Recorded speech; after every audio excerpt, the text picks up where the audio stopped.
시작. 세상의 모든 정보. 안녕하세요. 아나운서 임지웅입니다. 운항을 재개한 지 보름 만에 또다시 사고가 난 한강버스. 지난 15일 잠실 선착장 인근에서 강바닥에 걸려 멈추는 일이 발생한 건데요. 반복된 안전 우려에도 운항을 너무 서둘렀던 것 아니냐는 지적이 커지고 있습니다. 잠시 후 이슈 톡톡에서 한강버스가 수상 대중교통 역할을 제대로 하려면 어떤 대책이 필요한지 살펴보겠습니다. 새벽 배송이 빠르게 확산되면서 이제는 많은 소비자들에게 없어서는 안 될 생활 필수 서비스가 됐죠. 그런데 한편에선 밤샘 노동에 따른 배송기사들 건강 문제가 대두되고 있는데요. 세모정 톡톡 상담소 직장인 생존백서 시간에 새벽 배송 노동자의 건강권과 소비자의 편리함 사이 그 균형점을 어떻게 찾아야 할지 차근차근 짚어보고 또 여러분 궁금증도 함께 풀어드리겠습니다. 계속해서 많은 청취 부탁드립니다. 저희 방송은 KBS 라디오 유튜브 채널 통해서도 실시간으로 시청 참여하실 수 있습니다. 많은 관심 부탁드리면서 KBS 라디오 세상의 모든 정보 지금 시작합니다.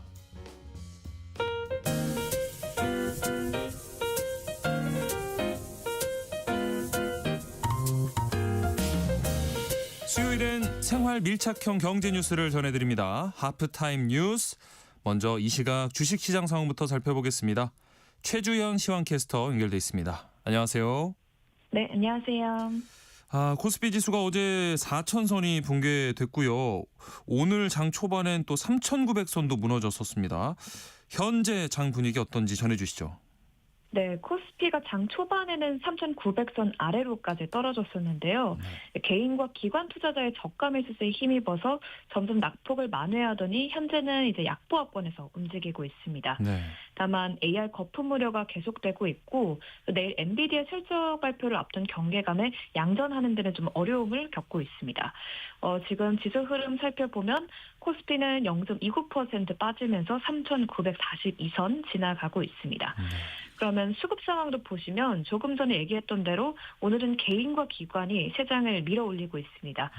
개인이 3,821억 원, 기관이 5,110억 원 사들이고 있고요. 반면에 외국인이 8,819억 원 팔자 포지션 취하고 있습니다. 네. 또 시가총액 상위 종목은 대부분 약세를 기록하고 있습니다. 간밤에는 구글의 CEO가 AR 산업에 대한 경고를 내놨는데요. 순나르 피차의 구글 CEO가 AR 투자가 굉장하다면서도 비이성적인 과열 요소가 들어가 있다면서 만일 AR 버블이 꺼지게 되면 타격을 받지 않는 기업은 없을 것이라고 지적했습니다. 그래서 이 발언 속에 뉴욕장에서 기술주들이 또 내림세를 보이면서 네. 지금 삼성전자랑 SK하이닉스가 각각 1.12%, 또 1.23% 내리고 있습니다. 네. 코스닥 지수도 내려갔죠? 오늘 움직임 어떻습니까? 네, 그렇습니다. 지금 코스닥도 장 초반 급락을 했었는데 그래도 갈수록 좀 말아 올리면서 지금은 소폭 하락하는 데 그치고 있습니다. 지수 흐름 보시면 코스닥 지금 0.1% 빠지면서 877선에서 전개되고 있습니다. 또 수급 상황도 보시면 코스피랑 대동소이한데요. 개인이 249억 원, 기관이 403억 원 매수 우위 기록하고 있고 반면에 외국인이 569억 원 순매도하고 있습니다. 네. 네, 그러면 시가총액 탑10 종목도 보시면 지금 10개 종목 가운데에서 7개 종목이 빠지고 있는데요. 다만 펩트론과 레인보우 로보틱스는 눈에 띄는 상승폭을 기록하고 있습니다. 제약바이오 업계가 올해 여러 기술 이전 계약을 성사시키고 있는데 연말에는 펩트론이랑 일라이릴리 간의 계약 여부가 결정될 것이라는 기대감에 지금 펩트론 주가가 8% 넘게 오르고 있고요. 네. 또 레인보우 로보틱스는 어제 우리나라랑 UAE 간 MOU 체결로 이 피지컬 AI 그 로봇 쪽에서도 협력이 강화될 것으로 기대되면서 주가가 5%대 강세 보이고 있습니다. 네. 자, 그럼 오늘 장에서 눈에 띄는 종목 짚어주실까요? 네, 요 며칠 여행주들이 연일 오르고 있습니다. 네. 최근 중국과 일본의 관계가 악화되면서 중국 외교부가 일본 여행을 피하라면서 여행주의보를 발령했는데요. 이로 인해서 우리 관광업계가 반사 이익을 볼 것이라는 전망 속에 지금 관련주들이 크게 오르고 있습니다. 그래서 대표적으로 노랑풍선이 9%대, 참 좋은 여행이 8%대 상승세 보여주고 있습니다. 네. 상승했던 원달러 환율 조금 내려가던데요. 현재 외환시장 동향 살펴볼까요? 네, 오늘 환율은 전일 대비해서 소폭 하락 출발하긴 했지만 그래도 1,460원대에서 하단은 지지받는 모습입니다. 원달러 환율 출발은 어제보다 4원 30전 내린 1,461원에서 개장을 했지만 외국인의 주식 순매도가 나오고 있고 또 달러인 약세도 이어지면서 계속해서 상승폭을 키우고 있습니다. 네. 현재 원달러 환율은 1,466원대에서 거래되고 있습니다. 또 같은 시간 원화 대비해서는 엔화랑 유로화는 강세를 보이고 있는데요. 엔화는 944원대에서 거래되고 있고요. 유로화는 1,698원대 지나가고 있습니다. 네, 최주연 시황캐스터와 함께했습니다. 고맙습니다. 네, 감사합니다. 자, 이제 하프타임 뉴스 참 좋은 경제연구소 이인철 소장과 이어가 보겠습니다. 안녕하십니까, 소장님? 네, 안녕하세요. 자, 우리나라가 미국계 사모펀드 론스타와의 이 국제 투자 분쟁에서 최종 승소했다고요? 그렇습니다. 이게 계란에 이제 바위를 깰 정도로 이게 성공 확률이 희박했습니다. 네. 승률 5%를 뚫었다라는 허허. 거예요. 예.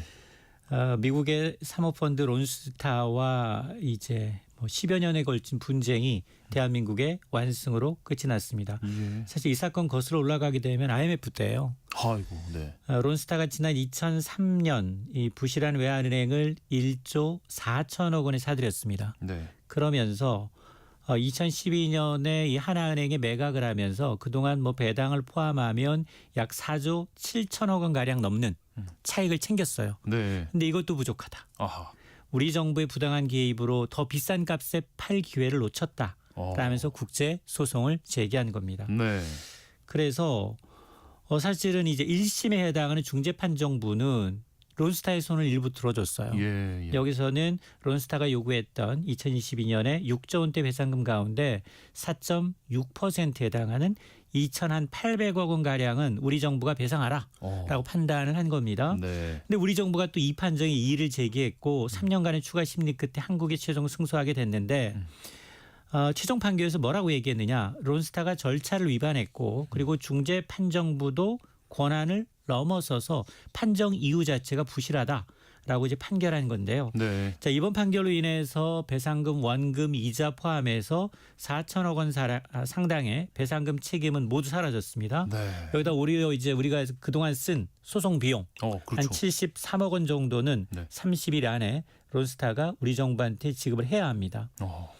이게 앞서 제가 5% 확률을 뚫었다라고 했는데요. 예. 세계적으로 보니까 이 기구가 분쟁 59년 동안 이처럼 완전 취소 결정 내려진 건 불과 5%에 불과해서 거의 전면 기각된 사례가 설레가 없다라는 이제 평가가 나오고 있는데요. 예. 그만큼 우리가 이제 10년 넘게 치밀하게 법무부 금융당국 대응을 했고 네. 이게 국제 무대에서 인정받았다라는 의미입니다. 네.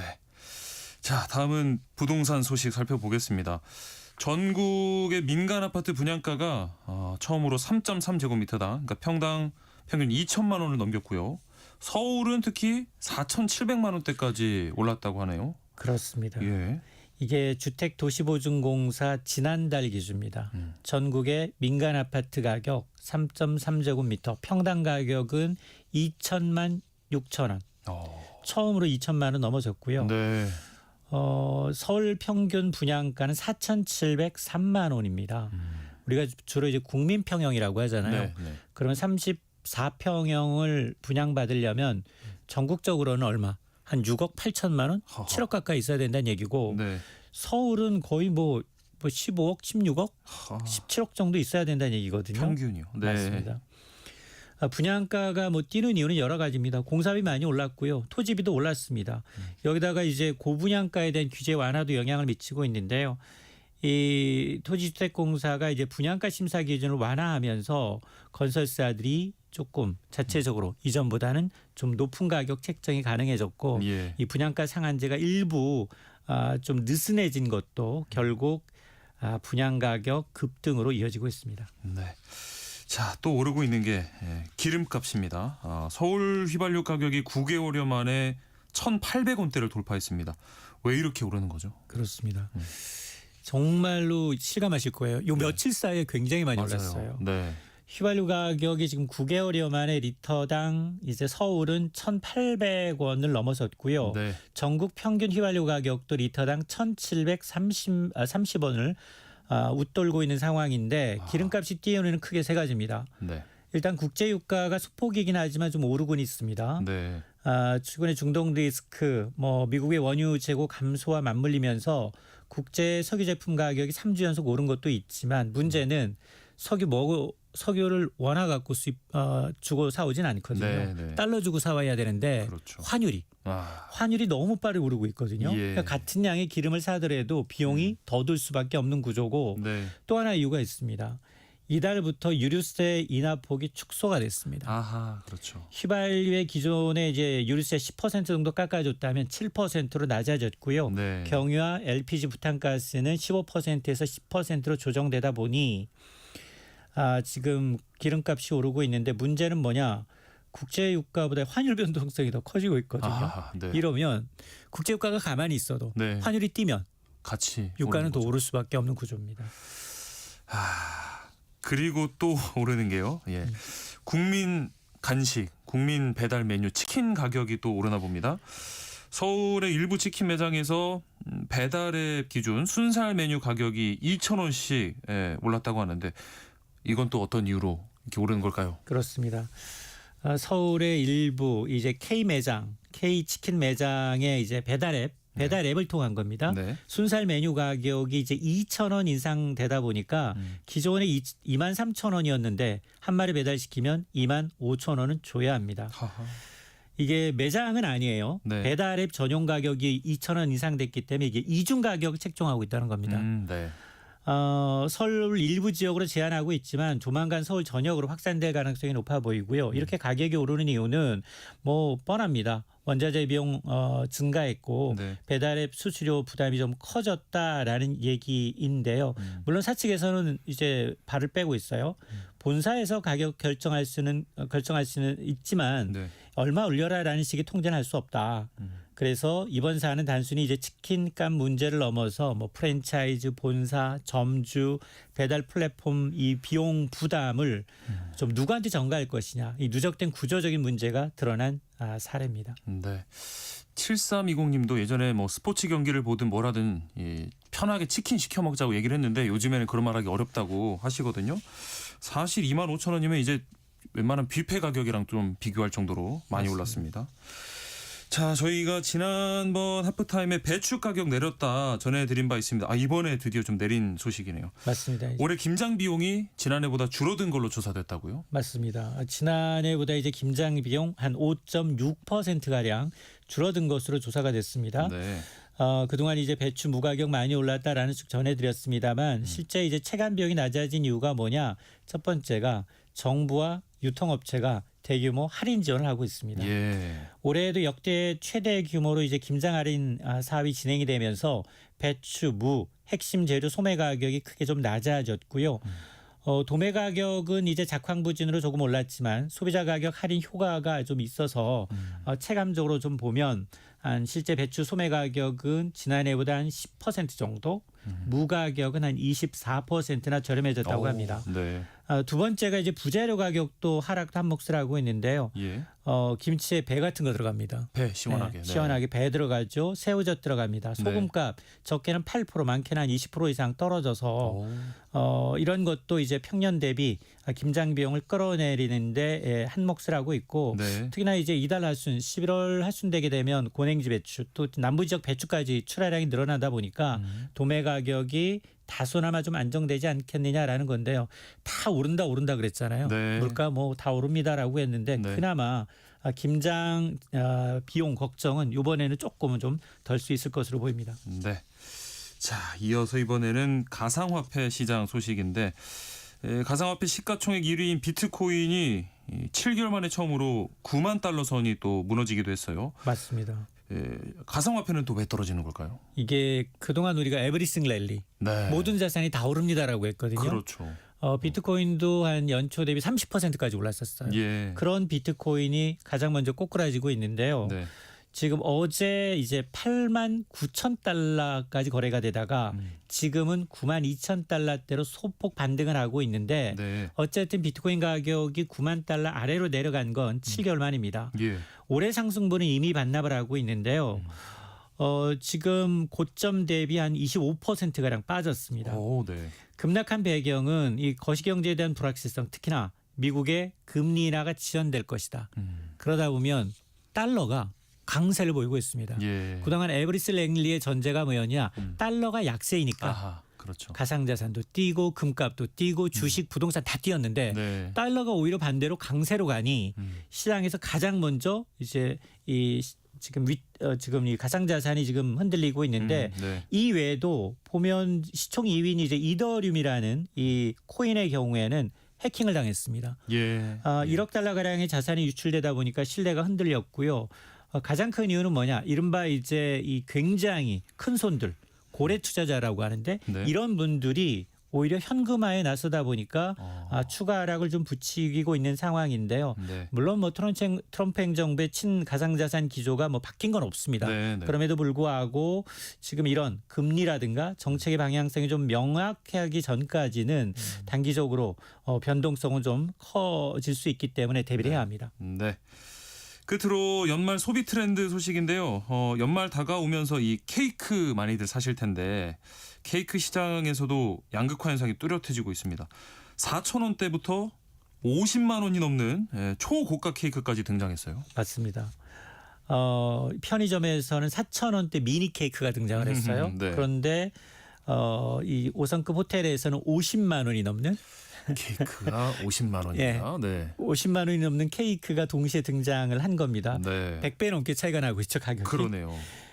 편의점은 어쨌든 가성비 전략을 좀 선점하다 보니까 이제 이 편의점에서는 유명 캐릭터 IP를 활용한 미니 케이크가 등장을 하고 있고 예. 뭐 상대적으로 이제 저렴한 가격이기 때문에 실속 소비층을 겨냥했고요. 네. 반면에 이제 이 호텔들은 초고가 프리미엄 시장에 집중하고 있거든요. 예. 그래서 이게 하나 만드는데 7일 걸린다고 합니다. 와. 럭셔리 케이크 50만 원인데 네. 하루에 최대 3개만 생산한다고 하네요. 와.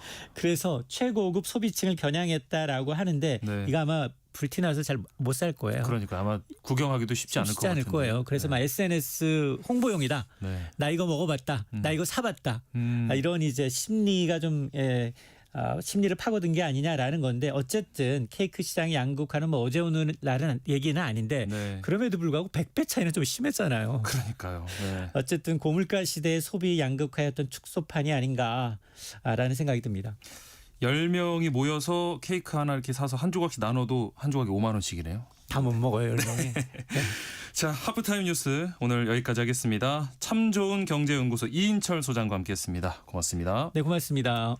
KBS 라디오 세상의 모든 정보 함께하고 계신 지금 시각 12시 38분입니다. 이 시각 교통정보 알아보겠습니다. 네, 이 시각 교통정보입니다. 점심시간 이후 교통량은 다소 줄었지만요. 사고와 작업에 영향받는 곳들이 있습니다. 서해안고속도로 서울 쪽이고요. 8탄 분기점 부근 1차로의 사고 처리 여파 뒤로 5km 구간에서 크게 봤습니다. 반대 목포 쪽으로도 안산에서 순산 터널 부근 주춤하다가 더 내려간 춘장대 부근으로도 1차로에서 발생한 단독사고 차량 정리하고 있고요. 영동고속도로 강릉 방향은 용인 진입로 1차로와 갓길이 화물차 사고로 전면 통제 중입니다. 진출차로가 모두 막혀있는 만큼 국도로 미리 우회하셔야겠습니다. 정체는 이후로도 용인에서 양지 터널까지 이어지고 반대 인천 방향은 동수원 부근으로 갓길에서 정리 중인 화물차 사고 처리 여파 크게 봤습니다.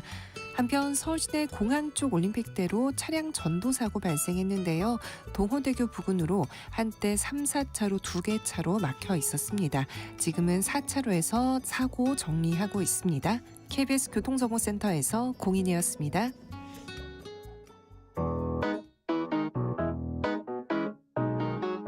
세상의 모든 정보는 청취자분들의 관심과 참여를 기다립니다. 방송 들으시면서 궁금한 점이 있거나 의견 공유하고 싶은 분들 계시면 문자 보내주세요. 추첨을 통해 모바일 쿠폰 보내드리겠습니다. 참여하실 번호는 샵 9730이고요. 짧은 문자 50원, 긴 문자 100원의 이용료가 부과됩니다. 콩 게시판을 통해서는 무료로 참여하실 수 있고요. KBS 1라디오 유튜브 채널을 통해서도 실시간으로 시청 참여하실 수 있습니다. 한 달 남짓 운항을 중단했던 한강버스가 점검 후에 지난 1일 운항을 재개했는데요. 지난 15일 재개 보름 만에 강바닥에 걸려 멈추는 사고까지 발생했습니다. 운행을 중단해야 한다 요구하는 목소리도 나오는 상황인데요. 이런 안전 논란 속 과연 한강버스가 교통수단으로 자리 잡을 수 있을지 이슈톡톡에서 한국해양대 항해융합학부 박영수 교수 연결해서 얘기 나눠보겠습니다. 안녕하십니까 교수님. 예, 안녕하십니까. 네. 반갑습니다. 자, 일단 한강버스가 지난 15일에 강바닥에 걸려서 아직까지 지금 멈춰서 있어요.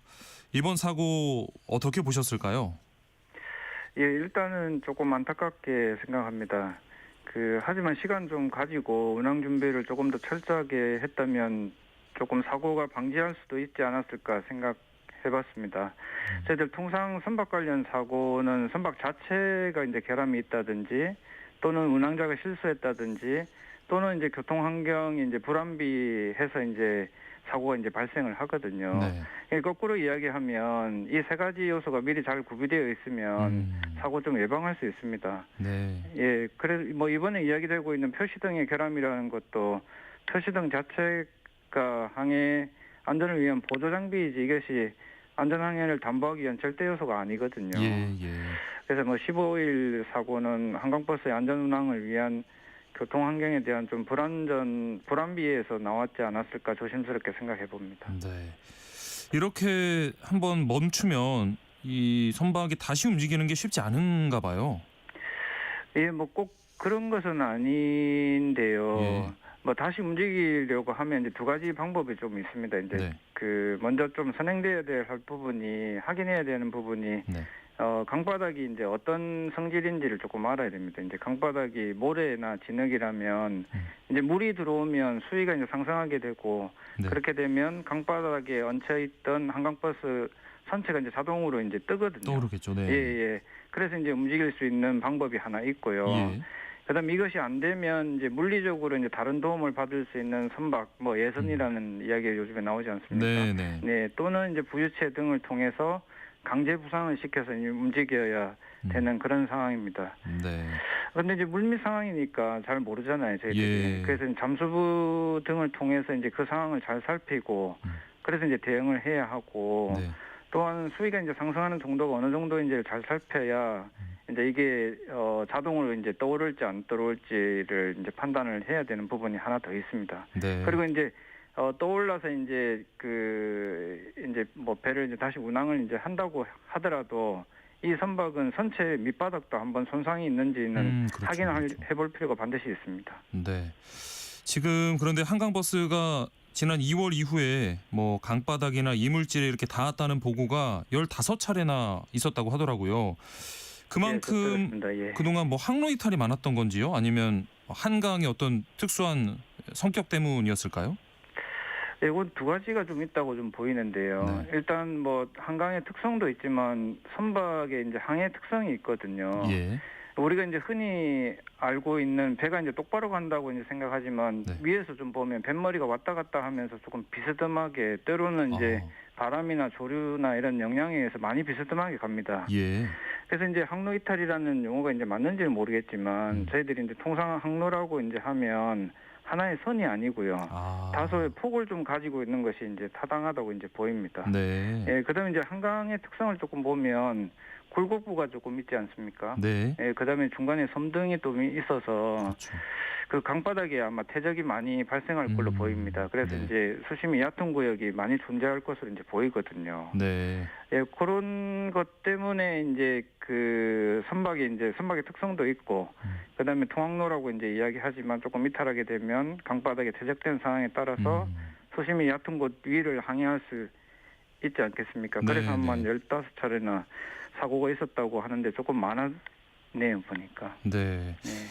이 수심이라고 하는 게 사실 뭐 시기에 따라서 혹은 어떤 위치 지역에 따라서 이게 달라질 수 있는 거잖아요. 여름 장마철에는 급격히 올라가기도 하고. 맞습니다. 네, 예. 어떤 예. 대비가 좀 필요했을까요?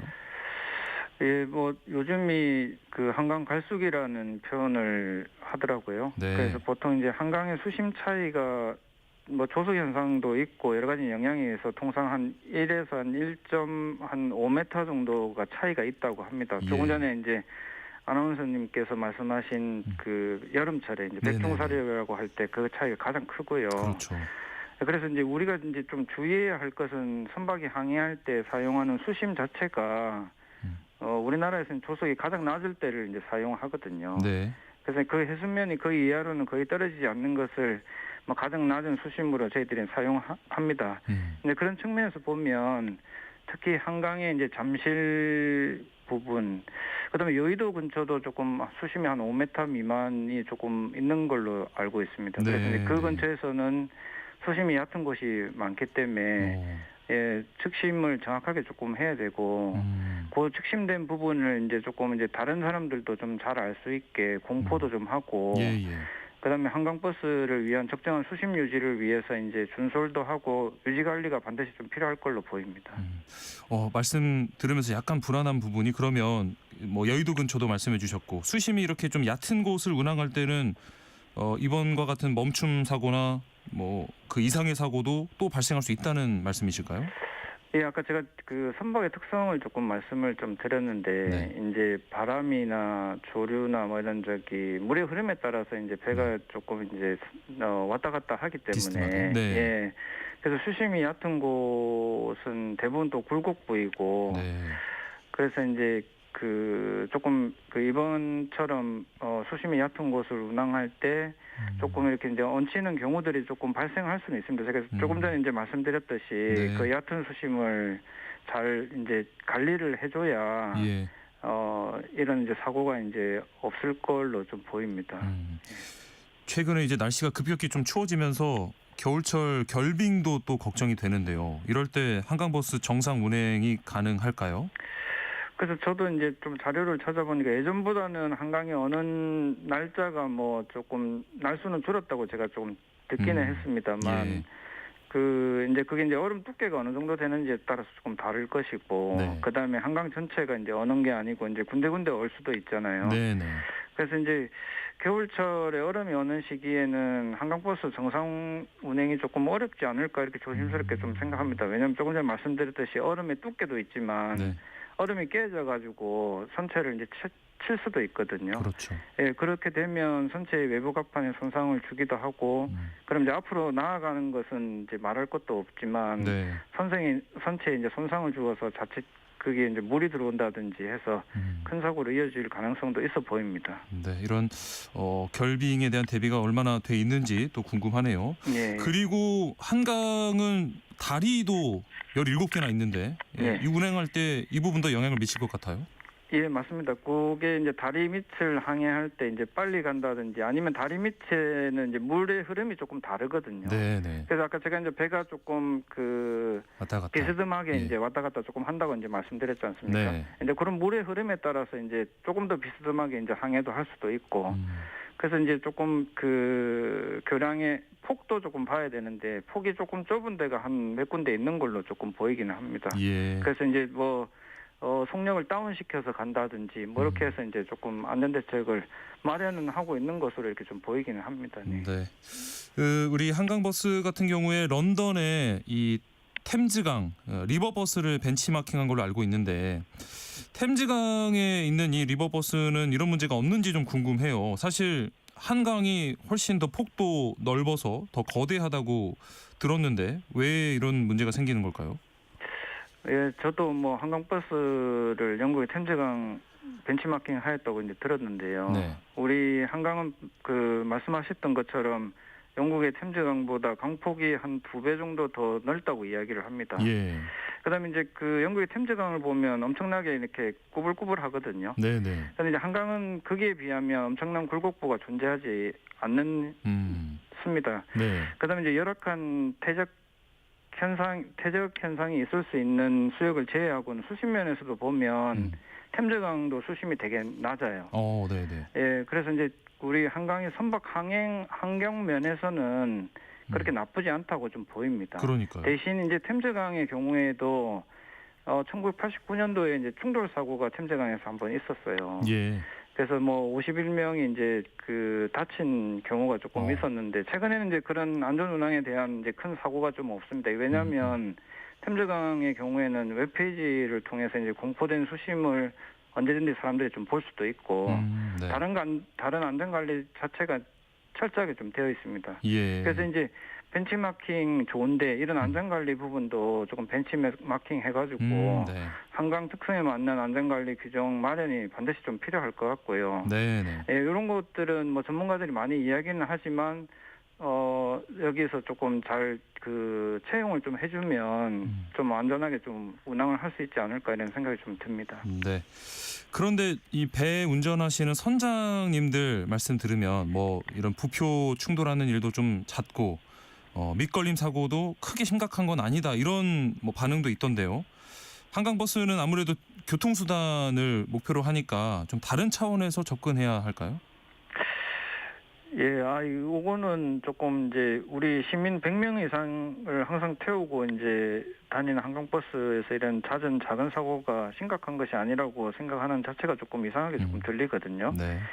뭐 잘 아시겠지만 이런 작은 사고가 큰 사고로 이어질 개연성이 반드시 있습니다. 왜냐하면 이제 그렇죠. 물 밑의 상황이 어떤 상황인지 모르고 아까 제가 이제 모래나 진흙이라고 했지만 그게 이제 돌일 수도 있고, 네. 예, 뭐 이런 여러 가지 이제 개연성이 있지 않습니까? 네. 예, 그래서 뭐 이런 부표 충돌 사고 등 다양한 환경에서 운항하시는 분들의 시뮬레이션 교육을 조금 통해서 철저하게 조금 예방하고 아까 말씀드린 것처럼 수심 측정을 통해서 선박의 항해 장비의 수심도 표시하고 네. 예, 이런 이제 부표도 표시를 하고 그래서 수심 유지를 정기적으로 이제 준수를 통해서 한강버스의 안전 운항을 도모할 필요가 있을 것으로 보입니다. 네. 자, 그리고 이 한강버스가 교통수단, 뭐 대중교통으로 자리를 잡으려면 속도가 사실 관건인데 타보신 분들은 이거 너무 오래 걸린다 말씀하시거든요. 딱 이렇게 정해진 항로로 가는 걸 텐데 왜 이렇게 오래 걸리는 걸까요? 예, 이거 처음에 설계 속도보다는 조금 느리고 저희들 너무 오래 걸린다고 하는 것은 방금 말씀드린 선박의 속력하고 이제 관련이 있는데 네. 저희들 뭐 20노트라고 하면 시속 한 37km 정도 됩니다. 예. 근데 이제 현재 한강버스는 이것보다 속도가 조금 더 느리고요. 네. 그다음에 선박이 접이안할 때 이 속도로 접이안을 못 합니다. 그래서 이제 시간이 조금 더 소요가 되고요. 네네. 그다음에 이제 하선 이후 그다음에 승선 전 대기 시간이 조금 있어요. 그래서 이제 그런 것들 때문에 이제 다른 교통수단과 연계도 조금 있고 해서 뭐 시간이 더욱 소요된다고 이제 생각하지 않을까 싶습니다. 네. 서울시가 한강버스 계획 발표할 때 2030년까지 하루 7,300명, 연간 250만 명 이용하는 교통수단으로 키우겠다 했는데 이렇게 대중교통으로 자리 잡기까지 좀 어떤 부분에 보완이 필요하다고 생각하실까요? 예, 뭐 교통 매체로는 사용할 수 있겠다는 생각은 조금 들고요. 네. 이 대중교통이라고 하는 것은 우리 시민이 아주 빈번하게 이용하면서 정시성을 중요시해야 하지 않겠습니까? 그렇죠. 네. 예, 그래서 이제 제공되는 교통수단의 서비스 속도하고 이제 관련이 매우 클 것으로 이제 보이거든요. 네. 근데 이제 이렇게 이제 대중교통 수단으로서 이제 괜찮느냐라고 하면 이런 속력뿐만이 아니고 안전관리 이 부분도 반드시 이제 선행이 돼야 되는 부분입니다. 네. 그래서 이제 대중교통 수단으로서 역할을 할 수 있을지는 조금 의문이 되지만 좀 다른 방법으로 이제 뉴욕 같은 경우에는 건너편에 이제 뉴욕시하고 맨하탄하고 이제 건너편으로 이렇게 이제 항해를 짧게 하잖아요. 네네. 빈번하게. 예. 이제 그런 형태로 조금 바꾸는 방법도 조금 있지 않을까라는 생각도 조금 해봤습니다. 예. 네. 한강버스 안전 논란과 함께 교통수단으로 자리 잡을 수 있을지 전망 함께 살펴봤습니다. 지금까지 한국해양대 항해융합학부 박영수 교수와 함께했습니다. 말씀 고맙습니다. 예, 감사합니다. KBS 라디오 세상의 모든 정보 1부 순서 여기서 마무리하고요. 이어지는 2부에서는 오늘의 뉴스 또 일터에서 나를 지키는 법을 알려드리는 직장인을 위한 라디오 생존 백서 그리고 이다혜의 북마크 코너로 찾아뵙겠습니다. 계속해서 여러분의 많은 청취 부탁드리겠습니다. 잠시 후 1시에 돌아오겠습니다.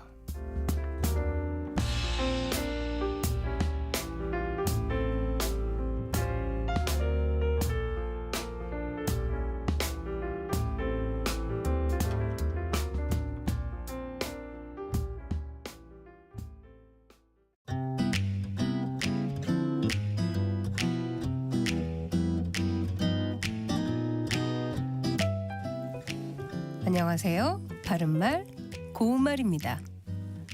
우리가 자주 사용하는 표현 중에 이치에 맞아 올바르고 마땅하다라는 뜻을 가진 것으로 정당하다라는 형용사가 있습니다.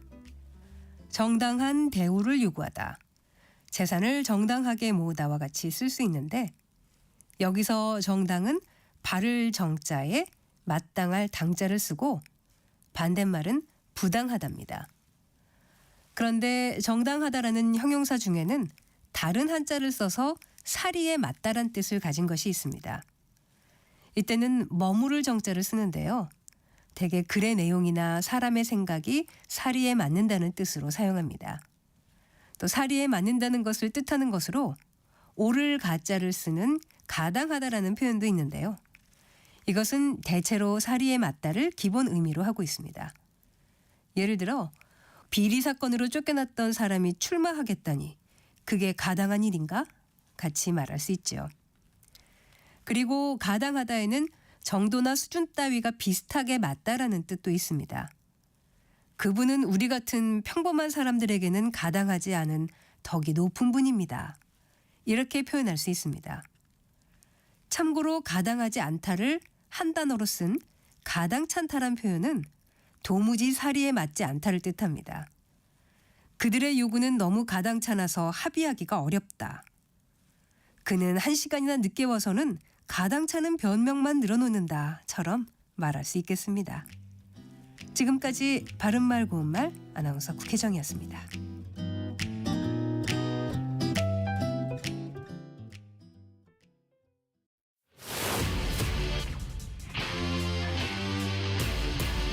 토론에 정답은 없습니다. 토론이 세상을 바꿀 수도 없습니다. 하지만 질문은 새로운 세상을 만들 수 있습니다. 질문으로 올바른 세상을 만드는 첫걸음. 평일 저녁 7시 20분 KBS 열린 토론.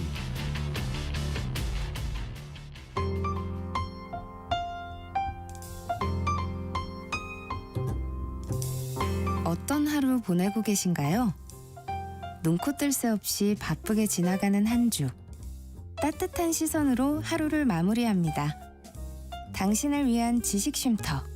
오늘 밤 일라디오. 월요일부터 금요일 매일 밤 10시 5분에 시작합니다.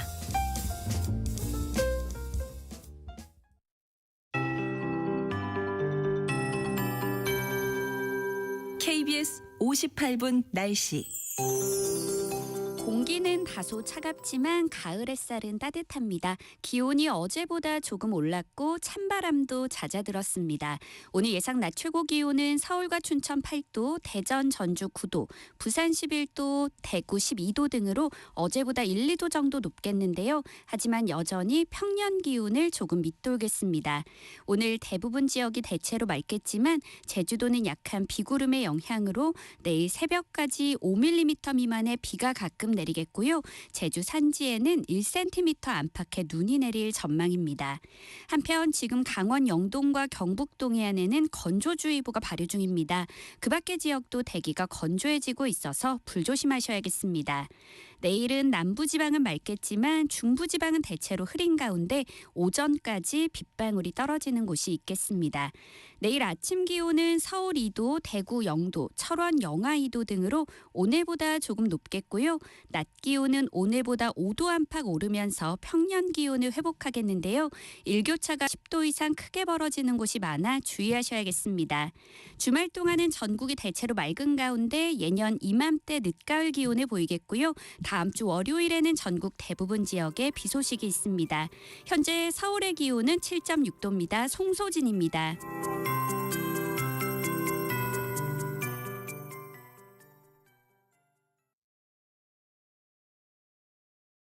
정성을 다하는 국민의 방송 KBS가 한시를 알려드립니다. AM 711kHz, FM 97.3MHz, KBS 1라디오입니다. HLKA.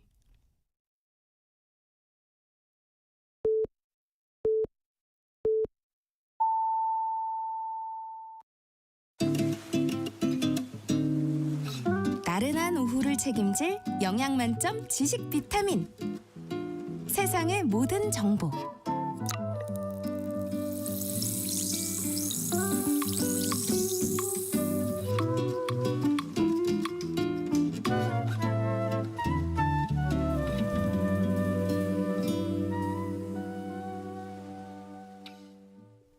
KBS 라디오 세상의 모든 정보 2부 시작합니다. 오늘 2부에서는 정치 국시 이슈를 전해드리는 오늘의 뉴스 하고요. 청취자 여러분들의 작은 궁금증도 신속 정확하게 해결해드리는 세모정 톡톡 상담소 수요일 코너 직장인을 위한 라디오 생존 백서가 기다리고 있습니다. 최근 이 새벽 배송 금지에 대한 이 논란을 계기로 심야 택배 노동자의 건강권과 소비자의 편리함 사이 어떻게 균형을 찾을 수 있을지 오늘 자세히 살펴보도록 하겠습니다. 주제와 관련해서 평소에 궁금한 점 있으셨던 분들 문자로 참여해 주시면 되는데요. 저희가 상담도 해드리고요. 또 추첨을 통해서 커피와 베이글 모바일 쿠폰 보내드리겠습니다. 문자 보내실 곳 샵 9730번입니다. 짧은 문자는 50원, 긴 문자는 100원의 정보 이용료가 있고요. 콩 게시판에서 무료로 참여하실 수 있습니다. 그럼 먼저 라디오 정보센터 뉴스 전해드립니다.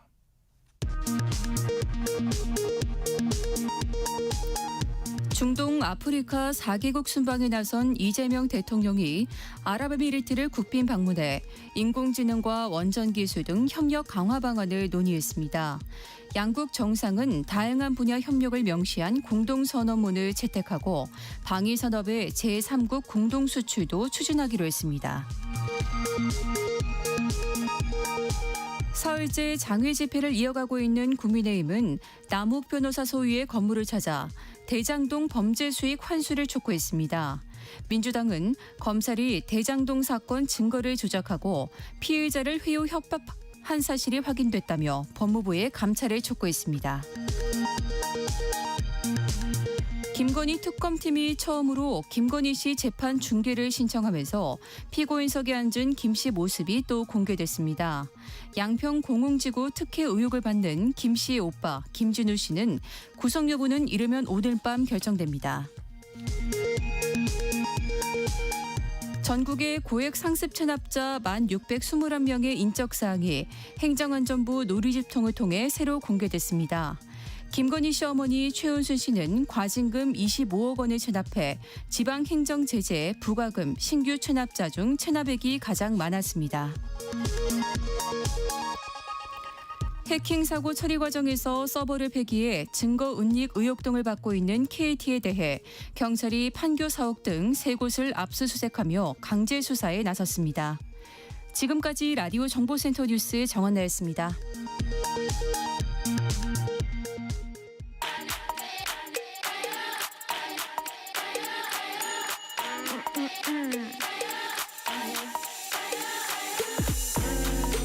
혹시 뉴스 빠뜨리셨나요? 한낮에 전해진 소식들 꼼꼼히 정리해드리겠습니다. 오늘의 뉴스 조현정 시사평론가와 함께합니다. 안녕하십니까? 네, 안녕하세요. 이재명 대통령이 첫 국빈 방문국으로 아랍에미리트를 찾아서 최고 수준의 극진한 예우를 받았어요. 네, 먼저 이 장면은 어제 우리 이 시간에도 볼 수 있었던 장면인데 이재명 대통령이 탑승한 공군 1호기가 영공에 진입하니까 전투기 4대를 띄워가지고 네. 양쪽에서 호위하면서 들어왔는데요. 예. 이거 알고 보니까 정상급 방문에서도 흔치 않은 예우라고 하더라고요. 네. 그리고 많은 분들이 되게 흥미롭게 좀 보셨을 것 같아요. 낙타들이 되게 저렇게 역시. 네. 많이 있구나. 네. 그래서 계속 쫙 나오던데 네. 어디까지 이어지는 거지 이렇게 보고 있었고요. 네. 21발 예포 발사, 공군 비행 시범단 에어쇼도 굉장히 화려했고 예. 그리고 또 화제가 됐던 게 그 여성들이 긴 머리카락을 이제 흔드는 그런 네. 환영식이었습니다. 이게 예. 전통 공연 알아이알라라고 하더라고요. 네. 전통 의식인데 유네스코 무형문화유산에 등재된 의식입니다. 네. 또 대형 태극기 조명이 그 두바이 부르즈 칼리파 이게 현존하는 최고층 빌딩인데요. 네. 여기 태극기 현수막 조명이 걸리기도 했습니다. 그리고 아랍에미리트 측이 공식 환영 오찬에서는 그 울고 넘는 박달재, 허허. 제3한강교 네. 이렇게 선곡해서 연주를 했는데 이 박달재는 그 충북에 있는 건데 영부인의 고향이 충북이라서 네. 그리고 제3한강교는 한국과 아랍에미리트 사이의 다리를 상징하는 뜻이라고 전해집니다. 여러모로 고민하고 좀 정성을 담은 듯한 그런 예우였고요. 이재명 대통령이 이제 모하메드 빈 자이드 알 나흐얀 아랍에미리트 대통령과 정상회담하고 공동선언문을 또 채택했어요. 네, 공동선언문 이름은 한국과 아랍에미리트 100년 동행을 위한 새로운 도약입니다. 네. 우리하고 아랍에미리트 인연은 대표적으로는 바라카 원전 협력이 있고요. 네. 이거는 그러니까 아랍에미리트의 원전을 우리가 수주했던 그 바라카 원전이 대표적이고 아크 예. 부대를 파견했던 일도 있습니다. 그렇죠. 네. 그래서 양국은 이랬던 관계, 특별 전략적 동반자 관계를 앞으로 불가역적인 수준으로 심화시키기로 했습니다. 네. 산업별로 구체적인 협력 방안에도 합의를 했는데요. 이 바라카 원전 모델 확장해서 글로벌 시장 공동 진출을 모색하기로 했고요. 네. 또 포괄적 전략 에너지 파트너십 아래에서 AI 기반 원전 효율 향상, 인력 양성 등에도 협력을 하기로 했습니다. 네. 이 AI 관련해서는 하정우 AI 수석이 직접 또 발표를 하기도 했어요. 근데 이재명 정부가 AI 개발에 엄청 이제 공을 들이고 있고 네. 앞으로 AI 데이터 센터 아랍에미리트하고 공동 설립, 운영 그리고 글로벌 AI 스마트 항만 프로젝트 등을 검토하기로 했는데 네. 이 AI 시대로 나아가기 위해서는 데이터 센터가 굉장히 필연적이고 데이터 센터에는 뭐 부지도 필요하고 전력도 필요하고 그렇죠. 예, 그런 상황인데요. 네. 아부다비의 최대 5기가와트 규모의 AI 데이터 센터 클러스터 구축을 목표로 하고 있습니다. 네. 그리고 국방 및 방산 분야 같은 경우에는 단순히 무기를 판매하고 그치는 게 아니고 공동 개발을 하고 현재 생산해서 협력을 심화한다는 내용이 들어있는데요. 네. 대통령실은 우리가 취할 이득을 150억 달러 이상으로 일단은 내다보고 있고요. 네. 제약, 디지털 의료기기, 재생의료 분야 공동 연구, 투자 촉진을 위한 K-메디컬 클러스터 설립 논의를 진행하는 등 보건의료 협력 방안도 선언문에 담겨 있습니다. 네. 정상회담 마치고 이제 이집트로 향하게 되겠고요. 자, 국민의힘 이야기입니다. 박민영 미디어 대변인이 같은 당 김혜지 의원의 장애를 언급하면서 막말 논란 일으켰는데 여기에 송원석 원내대표 발언까지 겹치면서 논란이 더 확산되는 모양새네요. 예, 이 국민의힘 박민영 미디어 대변인이 유튜브 방송에 출연을 해서 시각장애인 국회의원 김혜지 의원을 비난하면서 여기에 뭐 여성 비하, 장애 비하 발언들이 들어간 게 논란이 된 거였죠. 네. 어제도 이 논란에 대해서 소개를 해드렸지만 사실 그 영상에 나온 것들을 많이 덜어내서 소개를 해드렸던 거였어요. 네. 내용이 좀 굉장히 좀 자극적이고 예. 그런 혐오 발언들이 있었기 때문에 그래서 박민영 대변인이 그래서 사의를 표했다고 하는데 네. 이제 여기서 문제가 불거진 건 이 사의가 받아들여지지 않았습니다. 네. 장동혁 대표가 이걸 수용하지 않았고요. 예. 엄중 경고로 끝낸 거고요. 이후에 송원석 원내대표까지 발언에 가세를 한 건데요. 네. 자그마한 내부적인 일을 가지고 오랫동안 집착해서 기사화를 하려고 하는 것이냐. 당내 일을 가지고 언론에서 지나치게 과도하게 반응하는 부분에 자제해 주시기를 부탁드린다라면서 자그마한 일, 내부의 일, 과도하다, 자제해달라 이렇게 예. 얘기를 한 거죠. 그러네요. 그래서 박민영 대변인이 사의를 표했는데도 굳이 반려한 거 이걸 두고 뭐 장동혁 대표가 제 식구 감싸기를 하고 있다 이런 비난이 나왔는데 사실 김예지 의원도 같은 당 의원이에요. 그렇죠. 근데 이제 결국에는 친한계냐 친윤계냐 해서 계파 갈등이 다시 이제 계속 좀 조명을 받을까 우려를 하는 것 같은데요. 네. 그렇지만 당 내부에서도 비판의 목소리가 나옵니다. 당 부담을 줄이려면 이 사의를 수용했어야 되는 게 맞다. 네. 엄중 경고로 끝날 일이 아니었다라는 네. 지적이 나오고 국민의힘 박민아 의원은 표현의 수준, 인식 이런 것들이 상식적인 선을 벗어났다라고 지적했습니다. 네.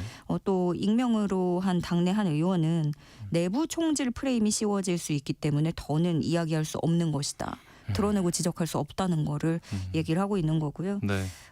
당 일부 이렇게 비판의 목소리가 나오지만 당 지도부의 모습은 전혀 다른 길을 가는 모습입니다. 네. 한낮의 교양 파트너 지금 여러분께서는 KBS 라디오 세상의 모든 정보와 함께하고 계십니다. 오늘의 뉴스 다음 소식은 특검 소식인데요.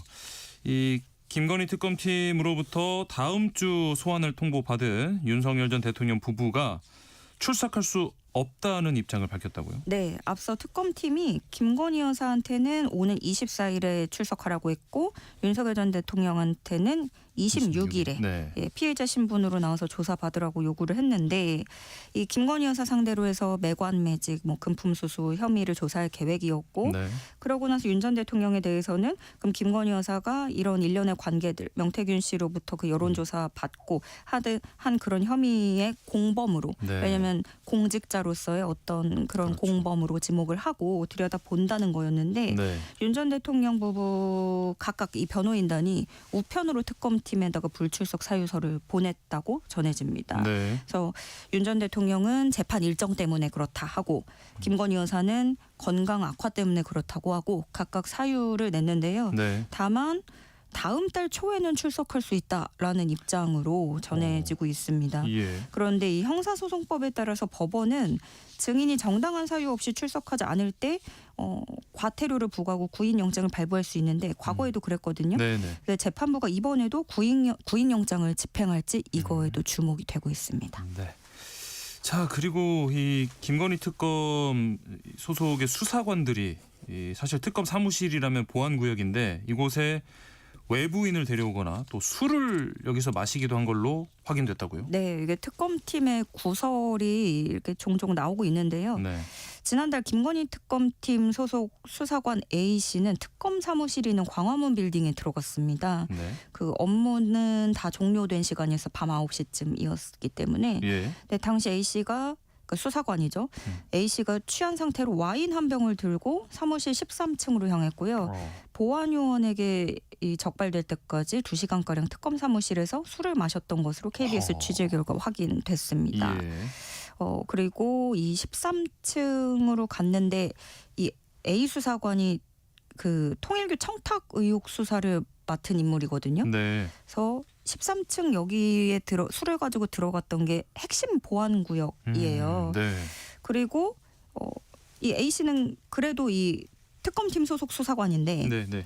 특검팀 소속도 아닌 한 여성이 또 특검 사무실에 들어간 정황이 발견이 된 겁니다. 외부인이죠. 네. 예, 한 수사관이 데리고 온 거라는 거예요. 네. 아무런 이 지인이 없으면은 아예 들어가질 못했겠죠. 네. 이 시기가 그런데 그 소환 조사하고서 그 양평군 공무원이 스스로 목숨을 끊는 그런 일이 벌어졌을 때였고 예. 사실 어떤 특검의 자성의 목소리 그리고 어떤 수사 방식이 어떤 논란이 있는가 무슨 문제가 있는가 이런 것들을 따져봐야 된다라고 들끓던 상황이었는데 네. 음주가 있었고요. 또 보안 사고까지 이렇게 관계가 전혀 없는 사람이 보안구역에 들어왔던 그렇죠. 그런 거라서 논란의 여지가 있고요. 예. 민중위 특검은 이 사실을 보고 받고도 별도 감찰이나 징계 없이 주의만 주고 지나간 것으로 밝혀졌습니다. 네. 자, 순직 해병 특검은 이제 열흘 뒤면 활동이 끝나는데 지금 이 해병 특검이 청구한 구속영장 대부분이 기각되면서 이거 용두삼이 되는 거 아니냐 우려가 좀 나오고 있어요. 네, 지금까지 최상병 특검이 청구한 구속영장 10건이 있는데 이 중에 9건이 기각됐습니다. 네. 거의 다라고 할 수 있고 그렇죠. 얼마 전에도 그 최상병 사건 수사 방해한 혐의로 그 전 공수처 검사들이죠. 네, 김선규, 송창진 전 공수처 부장검사에 대한 구속영장 모두 기각됐습니다. 네. 그 해병특검팀이 청구한 구속영장 10건 중에 발부된 건 딱 한 건인데 이게 임성근 전 사단장 딱 한 명만 구속영장 발부됐고 그 외에 방금 말씀드린 전 공수처 부장검사들 뭐 이종섭 전 장관도 해서 네. 영장이 모두 기각이 된 거예요. 네. 그래서 물론 영장 기각이 그러니까 영장이 발부되고 기각되고 이걸로 재판부의 유죄 무죄 판결에 뭐 직결되는 것은 아니지만 네네.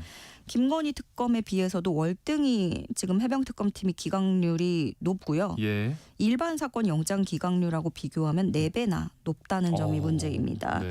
근데 이제 순직 해병특검팀은 이르면 모레 윤석열 전 대통령 등을 재판에 넘길 예정인데 그리고 지금 수사 시한이 얼마 안 남았어요. 그렇죠. 네, 피의자 신병 확보에 이렇게 대거 줄줄이 실패하면서 수사가 결국에는 해집어 놓긴 하는데 용두사미로 끝나는 거 아니냐 이런 우려가 나오고 있습니다. 네, 특검은 뭐 재판에 영향이 없을 것이다 얘기하고 있는데 살짝 힘이 빠지는 느낌이 있습니다.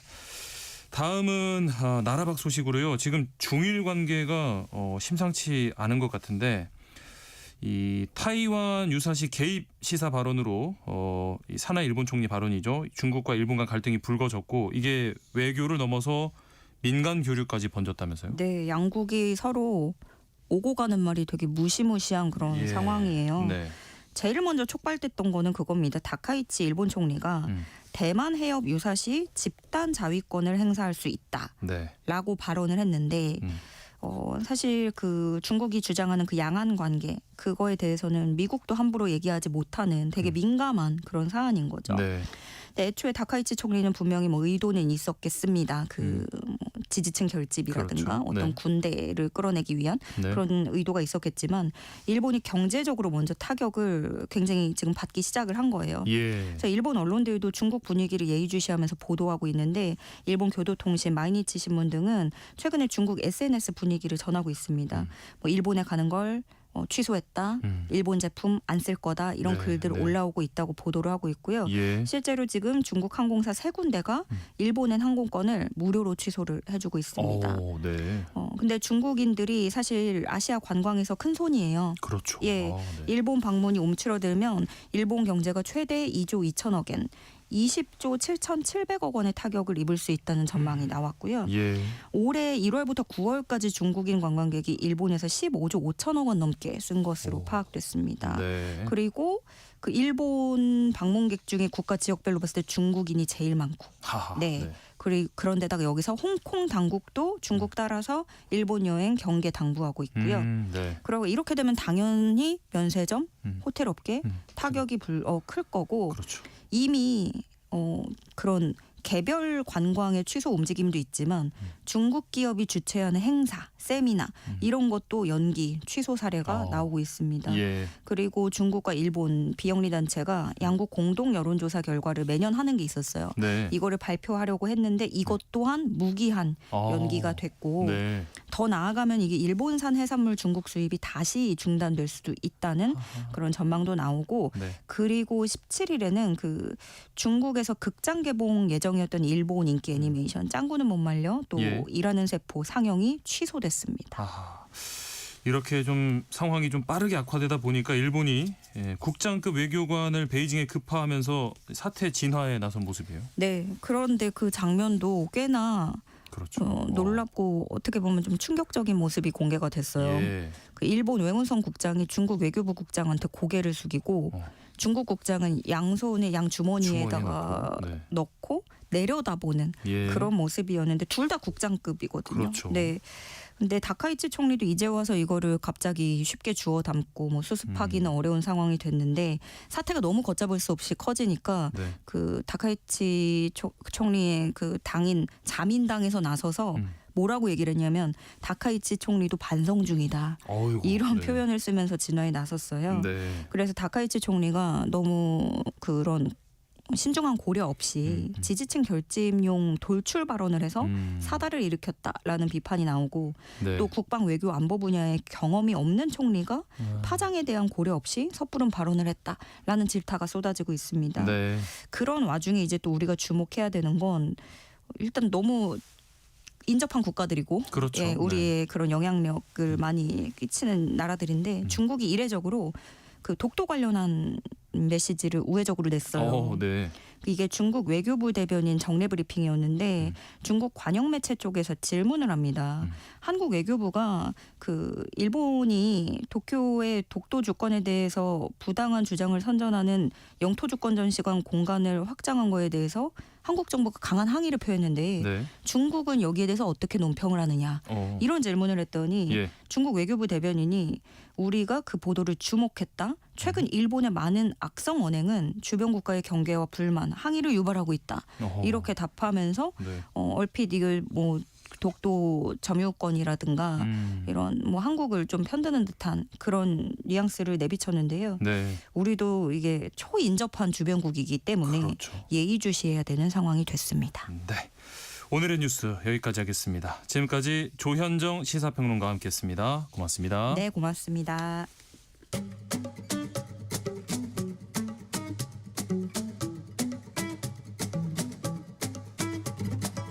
지금 바로 세모정에 물어보세요. 당신의 모든 궁금증을 풀어드리는 세모정 톡톡 상담소. 일터에서 억울한 일은 없어야겠죠. 알아두면 도움이 되는 노동법 이야기. 세모정 톡톡 상담소 수요일 코너 직장인을 위한 라디오 생존백서 시간입니다. 소나무 노동법률사무소 김효신 노무사와 함께합니다. 안녕하세요. 네, 안녕하십니까.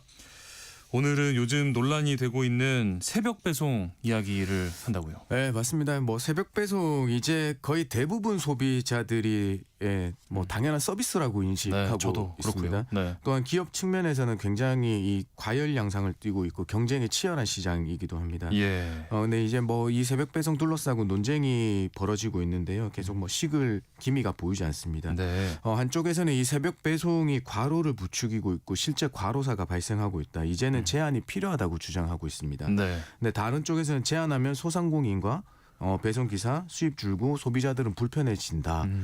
라는 우려를 내세우고 있어서요. 논의가 네. 항상 평행선을 달리고 있는 겁니다. 예. 사실 새벽 배송 금지를 반대하는 국민청원까지 나오고 있거든요. 그렇죠. 네. 그래서 노동권과 이윤 그리고 편의성 이 균형이 가능할지 모르겠습니다만 오늘 이 주제에 대해서 한번 노동권 입장에서 한번 말씀드려볼까 합니다. 네.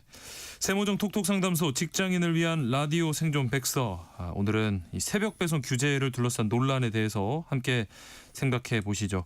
방송 들으시면서 궁금한 점 있으신 분들 문자로 참여해 주시면 됩니다. 김효신 노무사와 함께 상담해 드리고요.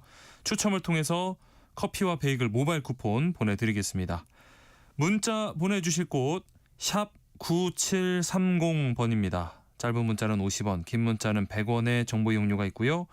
콩 게시판이나 KBS 라디오 유튜브 채널 통해서는 무료로 참여하실 수 있습니다. 이게 참 단순한 문제가 아닌 것 같아요. 굉장히 복잡한데 이 새벽 배송이 도입된 지는 사실 꽤 오래된 걸로 알고 있는데 네, 맞습니다. 왜 지금 이렇게 논란이 커진 건가요? 이 새벽 배송은 근 한 10년 정도 된 걸로 알고 있습니다. 네. 근데 이번 논란의 출발점이 된 거는 지난 9월에 이 사회적 대화 기구를 창설을 했거든요. 네. 거기에 보면 국토교통부와 쿠팡을 비롯한 뭐 로젠 택배, 그다음에 CJ, 대한통운 이런 5개 택배 회사와 네. 양대 노총의 택배 노조, 그다음에 소비자 단체로 구성된 사회적 대화 기구에서 민주노총의 택배 노조가 0시부터 새벽 5시까지의 배송을 중단하자고 제안한 게 촉발된 겁니다. 네.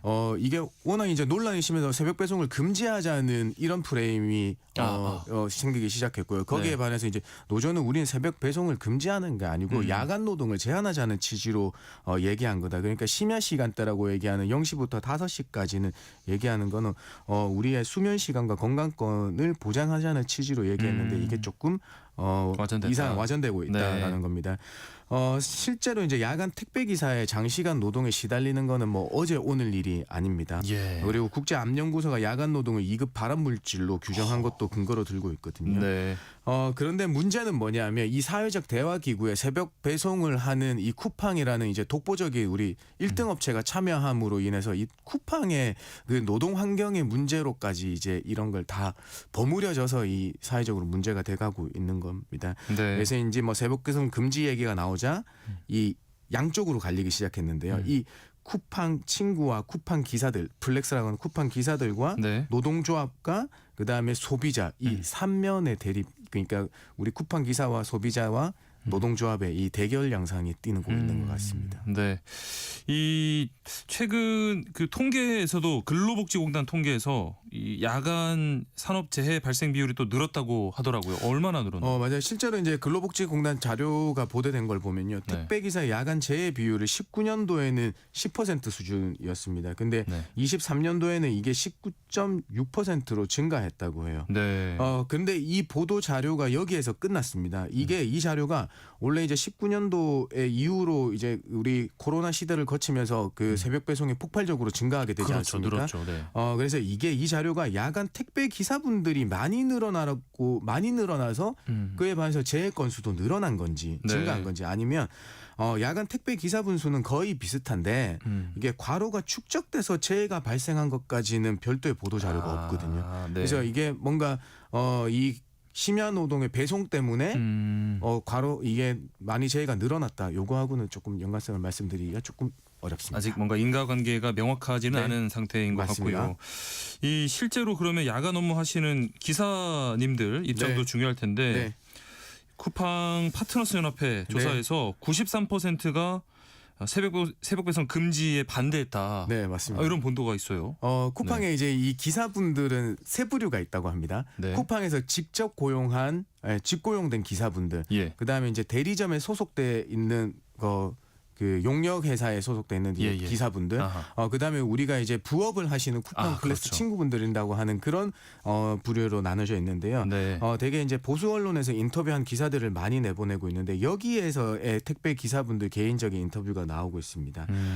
거기에서 얘기를 들어보면요, 이제 그분들은 야간에만 일하기 때문에 주간에 다른 볼일을 볼 수 있는 이점이 있다. 그러니까 시간 활용도가 높다는 점을 말씀하셨고요. 예. 그다음에 특히나 이제 보수가 야간에 일하면 조금 더 높다. 그렇죠. 그러는 점을 들고 있습니다. 예. 그리고 특히 말씀하시는 거에 이제 주간에 업무하는 게 노동 강도가 더 센데 그 사실 첫 번째는 소화해야 될 물량이 훨씬 더 많고 차도 막히고 주간에. 사람들도 더 많이 마주쳐서 스트레스가 그렇죠. 꽤 있다는 이유들을 들고 있습니다. 네. 그래도 이게 아무래도 야간 근무라고 하면 생체 리듬도 깨지고요. 네. 뭐 건강 해롭다는 지적이 여기저기서 나오는데 실제 일하시는 분들 좀 어떻게 보고 계실까요? 맞습니다. 이 부분에 대해서 이제 심야 시간대에 하는 일에 대해서 굉장히 이제 노동조합과 우리 쿠팡 기사 이 파트너스 연합회에 소속된 비사분들하고의 이제 논란이 있는 것 같아요. 네. 사실 이제 이 3회전을 돌기 위해서는 9시부터 캠프로 들어가서 간선차가 오면 30분 정도 물건을 나눠서 택배 배송 트럭에 싣고 배송을 해서 6시 30분에 마치는 이 되는데 이걸 네네. 한 3번 정도 반복한다고 해요. 예. 그래서 이제 노동조합의 얘기를 들어보면 0시부터 5시까지는 이걸 금지하더라도 기사들이 물량을 다 소화할 수 있고 긴급한 업무는 따로 처리하면 된다. 왜냐하면 지금은 이제 그 간선 상차나 하차 이런 부분들을 네. 배송 기사들이 다 하고 있어서 배달까지 하는데 상당히 그 과로 유발 그렇죠, 행동들이 그렇죠. 많지만은 네. 이건 원래 회사가 해야 되는 일이다라는 거에서 논란이 있습니다. 네. 그러니까 또 이제 이 야간에 일하시는 분들의 얘기를 들어보면 3교대가 도리어 주기적으로 이 생체 리듬이 변경되니까 본인한테는 이게 조금 더 건강에 해로운 것 같다라는 네. 점을 얘기하고 있고요. 실제로 이제 우리 더불어민주당의 김남근 의원이 이제 방송에서 하신 말씀을 전달드리면 네. 아직까지 야간 3회전에 대해서 배송에 대해서 과로에 어떤 영향성이 있는가는 그 의학 연구 결과가 없어서 지금 이런 것들에 대해서 의학적 연구 용역이 진행되고 있는 상태라고 하거든요. 네. 이게 용역 결과가 나오면 한번 주목해 볼 만하겠습니다. 이러다 보니까 노조는 아까 말씀하신 것처럼 네. 자정부터 5시까지 새벽 5시까지 배송만 좀 중단하자. 네. 충분히 가능하다라는 주장인데 네. 업무 기사들은 이게 현실성이 없다고 반박을 하고 있어요. 맞습니다. 왜 이렇게 네. 갈리는 걸까요? 사실 이제 아까도 노동조합 측의 입장을 잠깐 말씀드렸지만 이 네. 배송을 금지하자고 말한 적 없다. 가장 네네. 위험한 시간대에 노동 시간을 줄이자고 한 것이라고 합니다. 네. 이때 이 시간대에서는 집하나 분류, 간선 등의 배송 전 단계를 지금 기사들이 다 맡고 있기 때문에 네. 이 과로가 발생한다고 하는데요. 이걸 회사가 맡아야 된다는 게 노동조합의 입장인 것 같습니다. 네. 그런데 그런 게 정리되지 않은 상태에서 새벽 배송만 금지해버리면 실제로 이 배송은 거의 불가능해진다. 네. 5시간 금지시키고 나머지 2시간 동안 배달하라 말이냐. 이런 이 얘기들을 기사님들을 하고 계시더라고요. 오히려 그 짧아진 네. 시간에 막 바쁘게 움직이다가 더 위험할 수도 있을 것 사고가 더 같고요. 많이 나는 얘기다. 네. 그래서 이게 구조적으로 뭔가 정리가 돼야 된다라는 네. 점을 말씀드립니다. 그런데 이제 소비자 입장에서는 네. 이제 국회 국민동의청원 게시판에 워킹맘이라고 밝히시면서 새벽 배송 규제 방안 막아달라 이런 청원을 또 제기하기도 했어요. 맞습니다. 네. 이 소비자의 입장은 뭐 그럴 것 대부분이 그럴 것 같아요. 이제 필수 서비스가 맞습니다. 돼버려서요. 사실 네. 이제 쿠세권이라는 말도 들어보셨을 네. 것 같아요. 쿠팡의 새벽 배송이 가능한 지역으로 이사를 한다는 말도 있는데요. 네. 특히나 이 청원하신 분은 중학생, 초등학생 키우는 맞벌이 부부라고 밝히고 있습니다. 이 소비자 편익 문제를 넘어서서 지금은 일상의 필수 수단이라는 겁니다. 네. 그래서 이제 퇴근이 늦었기 때문에 장도 보기 어렵고 밤에는 마트도 안 맞아요. 하잖아요. 10시로 맞아요. 금지됐으니까요. 네. 대형 마트는. 그래서 아이들 학교 준비물에 아침 식사를 챙길 수 있는 유일한 방법이 새벽 배송이라는 겁니다. 네. 그래서 이제 맞벌이 가정에서는 이미 뗄래야 뗄 수 없는 필수 서비스가 됐다. 그렇기 때문에 새벽 배송 금지를 막아달라. 반대한다라는 겁니다. 이 새벽 배송 업계 1위 논란의 네. 중심에 있는 쿠팡은 좀 의외로 조용한데 네. 회사 측에서 나온 공식 입장이 있을까요? 아니요, 뭐 사실 쿠팡은 항상 논란의 중심에 와 있잖아요. 지금 예. 뭐 일용직 네. 퇴직금 문제도 있는 그렇죠. 거고요. 네. 이 새벽 배송도 가장 많이 독보적인 1위라고 생각되는데요. 네. 이게 야간 노동 제한에 이게 회사 입장을 발표한다는 거는 그 잘못하면 큰 사회적으로 논란이 발생시킬 수 있는 위치에 있기 때문에 뭐 리스크가 큰 상황인 것 같습니다. 그래서 뭐 항상 이제 회사에서는 그 전에 했던 얘기들을 들어보면 충분한 휴식으로 근무시키고 있다. 주 5일째 뭐 격주 주 5일째 하고 있다라고 이제 그런 입장을 밝히고 있긴 합니다. 네. 쿠팡이 이렇게 뒤로 좀 빠져 있다 보니까 네. 노동자와 이 소비자만 이렇게 소모적인 논쟁을 벌이고 있다는 지적도 있는데 네. 어떻게 보실까요? 사실 이게 우리 사회에 이제 깊숙이 새벽 배송이 자리 잡았잖아요. 네. 근데 이걸 강제로 막겠다는 거는 사실 뭐 그 현실적으로 바람직하지 않는 것 같습니다. 그런데 네. 이 와중에서 또 제주도에서는 쿠팡 새벽 배송을 하던 대리점 기사분이 예. 과로로 숨진 안타까운 일도 발생했습니다. 네. 이런 그 얘기들 중에서 회사는 이제 동일한 아이디로 연속 7일 연속 근무가 불가능하다고 얘기했지만 네, 네. 이분 같은 경우에는 다른 아이디를 이용해서 8일째 근무하다가 사고가 났다는 추가 그렇죠. 그 진술이 있었습니다. 네.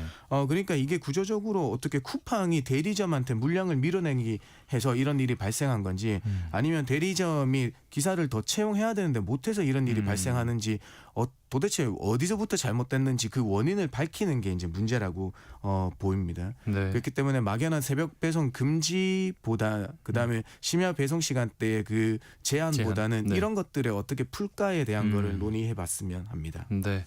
이게 비단 뭐 새벽 배송 기사뿐 그 문제뿐만 아니라 네. 부업으로 요즘에 야간 노동하시는 분들도 정말 많거든요. 맞습니다. 이런 이 장시간 야간 노동 문제 어떻게 봐야 될까요? 저번 주에 우리가 겸업 금지에 대해서 이제 말씀을 드리면서 네. 투잡을 하시는 분들이 23년도에 거의 약 60만 명에 집계해 드린다고 전해드린 적이 있습니다. 네. 사실 이거의 문제는 겸업 금지의 문제보다는 개인의 장시간 근로가 고착화되는 거 아닌가라는 문제입니다. 지금 근로기준법의 규제는 한 회사에서의 장시간 노동을 규제하는 방식으로 이루어지고 그렇죠. 있습니다. 네. 그런데 이분들이 부업을 허용하게 됨으로써 다른 데 가서 또다시 일을 한다고 하면 이분은 네. 그 일주일에 개인적인 근로시간은 폭발적으로 늘어나게 되는 거거든요. 네. 그래서 이게 어떻게 사회적으로 더 큰 문제가 아닌가라는 생각이 들고 있습니다. 그러면 다른 이게 뭐 비단 우리나라만의 문제는 아닐 것 같은데 네. 다른 국가에서는 이 야간 노동 어떻게 규제하고 있을까요? 그 EU가 먼저 앞서 나가고 있는데요. 사실 네. 이제 EU에는 오전 5시를 포함 그 자정부터 오전 5시까지를 포함한 7시간 연속 근로를 야간 노동으로 지정하고 있고요. 네. 하루에 8시간 못 한다고 이제 규정하도록 상한을 두고 있다고 합니다. 네. 건강상 이유가 있을 때는 주간 근무로 전환할 권리를 부여하고 있고 무상 건강 검진권도 보장하고 있습니다. 네. 근데 뭐 우리가 유럽의 스웨덴, 노르웨이, 프랑스 등을 보면요, 뭐 원칙적으로는 금지해놓고 예외적으로 허용하는다. 그러니까 의료나 대중교통 등의 공익적 필요가 있을 때만 네. 허용한다고 알려져 있습니다. 네. 자, 그러면 이렇게 부업이 또 늘어나고 장시간 노동이 좀 일상화된 상황에서 새벽 배송 금지 논쟁 근본적 해결책은 어떤 게 있을까요?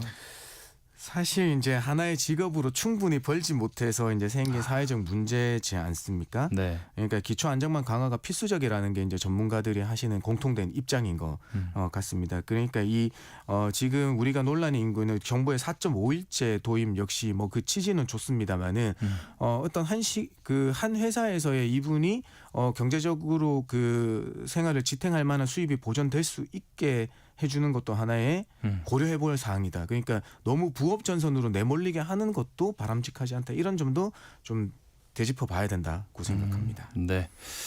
자, 세모정 톡톡 상담소 직장인을 위한 라디오 생존 백서. 오늘은 이 새벽 배송 규제를 둘러싼 논란에 대해서 이야기 나눠보고 있습니다.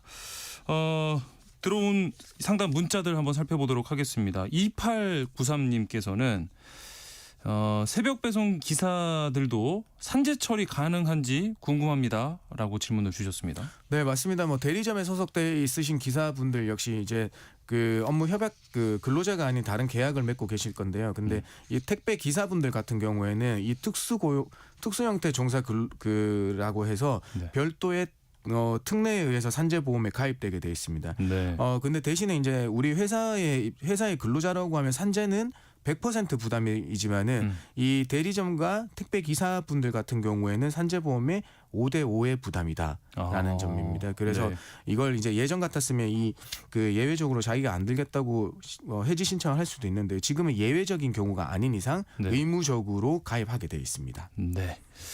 자, 다음 들어온 문자 살펴보면요. 9920님. 노동법에 관련해서 노동법에 새벽 배송 관련된 내용이 있을까요? 라고 질문을 주셨는데요. 사실 근로기준법에서는요, 이 야간 노동에 대해서 그 야간 근로는 그 저녁 10시부터 그다음에 새벽 6시까지의 야간 근로로 규정해 두고 있고요. 네. 그다음에 여기에서는 야간 근로의 가산수당 50%를 더 가산해 줘야 된다고까지만 정해져 있습니다. 네. 그래서 지금 이제 이 야간 노동, 이 야간 배송에 훨씬 이제 논란이 커지고 있는 건 뭐냐 하면 이걸 하시고 싶은 분과 네. 해야 돼야 하는 분들 이게 혼재돼 있는 상황입니다. 예. 그러니까 우리가 예전에 근로기준법을 적용받는 모든 근로자가 새벽 배송을 하고 있다고 하면 이 제재나 따르게 우리가 보호권을 강화해주는 방향을 설계하기 쉽죠.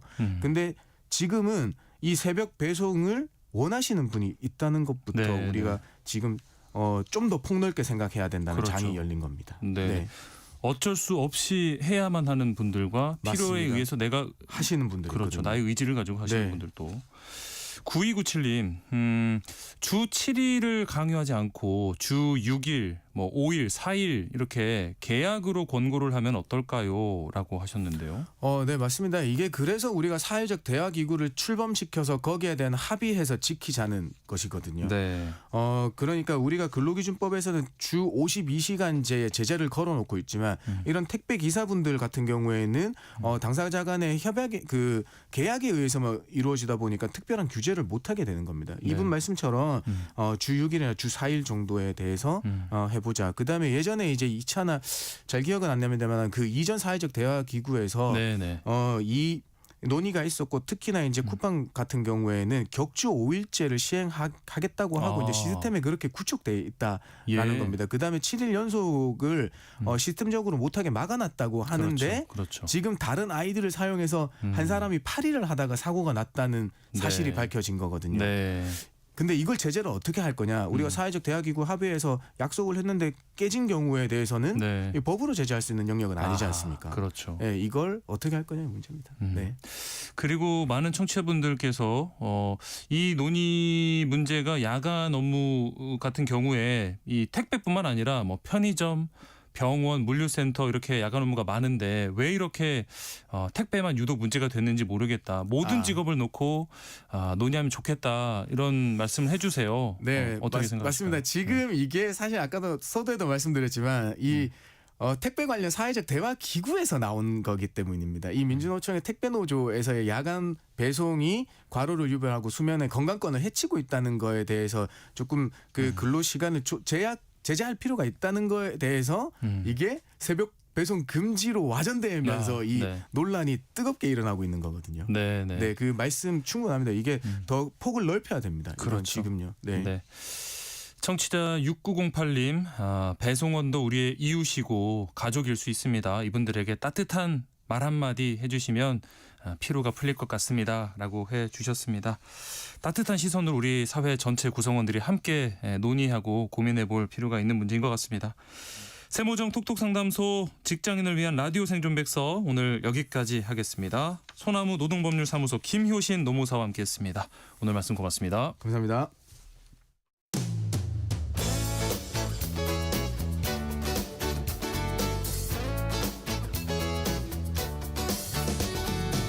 청취자 여러분의 책장을 알차게 채워드리는 이다혜 북마크 시내 21 이다혜 기자 나와 있습니다. 안녕하십니까? 안녕하세요. 오늘은 뭐 오래된 명작이지만 이상하게 이 매년 가을 끝자락이면 더 또렷해지는 것 같은 그런 소설을 소개해 주신다고요. 어떤 작품인가요? 스콧 피츠제럴드의 위대한 개츠비 이야기를 해볼까 하는데요. 네. 위대한 개츠비는 워낙 이 고전 중에서도 좋아하시는 분들이 많기도 하고 또 거듭해서 뭐 영화로 만들어지거나 하는 식으로 재해석이 많이 이루어지는 그런 작품입니다. 그래서 가을도 가을이지만 연말 연시 이렇게 그 시간이 가고 오고 이런 흐름의 순간들에 이 작품 읽어보면 굉장히 좋거든요. 그래서 오늘은 위대한 개츠비 이야기를 하겠습니다. 무라카미 하루키, 뭐 셀린저 같은 작가들이 가장 좋아하는 작가로 이 피츠제럴드를 꼽기도 하고 있고요. 그리고 뭐 하루키 같은 경우는 워낙 이 작가에 대해서 칭송을 여러 번 하기도 했는데 무엇이 이렇게 작가들의 작가로 만드는가 하는 것들도 이 작품을 통해서 보실 수 있을 것 같습니다. 네, 뭐 워낙 유명한 작품이긴 한데 이게 보니까 1925년에 발표가 됐어요. 나온 지가 지금 딱 100년이 흘렀는데 이렇게 오랫동안 사랑받는 소설 위대한 개츠비 그 내용부터 한번 좀 살펴볼까요? 사실 내용은 되게 간단하거든요. 이게 이 고전 문학이라고 하면 많이들 뭐 어렵고 재미없고 약간 이런 복잡한 형 이상학적인 이야기 하는 거 아니야라고 편견 가지고 계시는 분들이 계시는데 실제로 읽어보시면 통속 소설이 굉장히 많습니다. 그러니까 그냥 보통 사람들 만나고 사랑하고 싸우고 헤어지는 이야기들이 여전히 고전에서도 많이 사랑받고 있는 거예요. 위대한 개츠비 역시 마찬가지입니다. 그래서 주인공은 이 제목에 나오는 개츠비라고 하는 사람인 거죠. 근데 이 사람은 어떻게 돈을 벌었는지는 알 수 없지만 굉장히 큰 돈을 번 사람이에요. 그래서 이 사람이 저택을 사서 생활을 하기 시작하는데 사람들이 그 사람 여기 샀대. 근데 뭐 하는 사람이래? 몰라. 이런 식인 거죠. 그리고 아마 이거는 2025년에도 마찬가지일 거예요. 그러니까 누가 갑자기 큰 돈 벌었다 그러면은 사람들이 뭐 한대? 뭐 해서 벌었대라고 궁금해하는데 이 사람이 약간 정체가 모호한 이런 사람인 거예요. 그런데 이 개츠비가 이 동네에 온 이유가 있습니다. 자기의 첫사랑인 데이지가 다른 남자와 결혼해서 그 동네에 살고 있는 거예요. 데이지를 만나고 싶고 다시 자기의 그 놓친 첫사랑과 재회하려고 하는 그 마음 때문에 이 동네에 와서 정착을 했다라는 거죠. 그럼 사실 데이지는 이미 결혼을 했지 않습니까? 그러니까 대체 이 관계가 잘 이어질 수 있을까라고 하는 물음표가 하나가 있고 데이지라는 사람의 마음은 무엇일까도 궁금한 거예요. 왜 개츠비를 사랑한다고 하고 그를 기다리지 않고 떠나버렸는가부터 시작을 해서 지금 남편과의 관계는 어떻길래 또 개츠비를 다시 만나서 애매하게 여지를 주고 있는 것인가 하는 것들을 생각하게 되면서 이 이야기를 보게 되는 것이죠. 이 개츠비의 이야기는 개츠비를 중심에 두고 이야기하고 있기는 하지만 뭐 1인칭 주인공 시점 같은 게 아니에요. 네. 이 이야기는 그 옆에 있는 제3의 인물, 그러니까 데이지의 사촌이면서 개츠비랑 알고 지낸 다른 남자의 시선으로 이들의 이야기가 그려진단 말이죠. 네. 그러니까 마치 좀 요즘 식으로 얘기를 하면 마치 SNS에서 유명인들 이야기 보는 그런 기분으로 네. 예, 정말 셀럽들끼리의 이야기인 거죠. 그리고 그렇죠, 거기에는 사랑이 있고 그다음에 옛날 과거와 현재가 있고 그다음에 마지막에는 살인 죽음까지 등장을 합니다. 네. 예, 그렇기 때문에 이 죽음에 관계된 것까지를 포함해서 과연 이들의 이야기가 어떻게 전개될지 보는 재미가 있는 그런 작품입니다. 아까 이 피츠제럴드 작가를 뭐 작가들의 작가다라고 소개를 해주셨는데 이 인물에 대한 궁금증도 커집니다. 어떤 작가였습니까? 1896년에 태어났는데요. 네. 이 스콧 피츠제럴드라고 하면 사실은 뭐 단편, 장편 다 두루 많이 쓴 작가이고 예. 뭐 워낙 유명한 작품이라고 하면 이 위대한 개츠비가 그 자체로 미국을 상징하는 그런 그렇죠. 이야기다. 그래서 아메리칸 드림이라고 하는 것이 어떻게 꼽히고 또 어떻게 보면 좀 흘러가는가 하는 네. 이야기들을 잘 다루고 있다고 했는데 네. 사실 이 피츠제럴드 자체도 이야기거리예요. 왜냐하면 피츠제럴드 부부가 실제로 문화계 셀럽이었습니다. 그렇기 때문에 정말 사람들이 잘 아는, 그러니까 보통 작가가 유명하다고 하면 소설이 유명해서 작가가 유명해지는 거잖아요. 네네네. 근데 이 경우에는 작가 자체도 유명했던 거예요. 사람 자체가 유명한. 예, 예. 그래서 사교계 명사로서 굉장히 사랑받았던 그런 인물인데요. 네.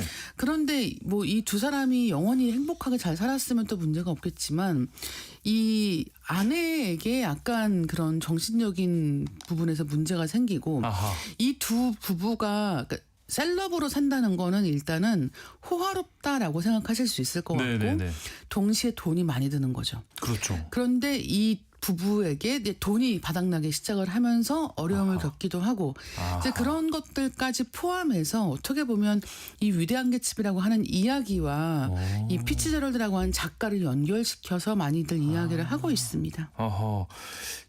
어쩌면은 개츠비 자체의 이 작가의 어떤 삶이나 모습이 조금 투영돼 있을 수도 있다 이렇게 또 볼 수도 있을 것 같은데 그렇게 생각하게 되는 거죠.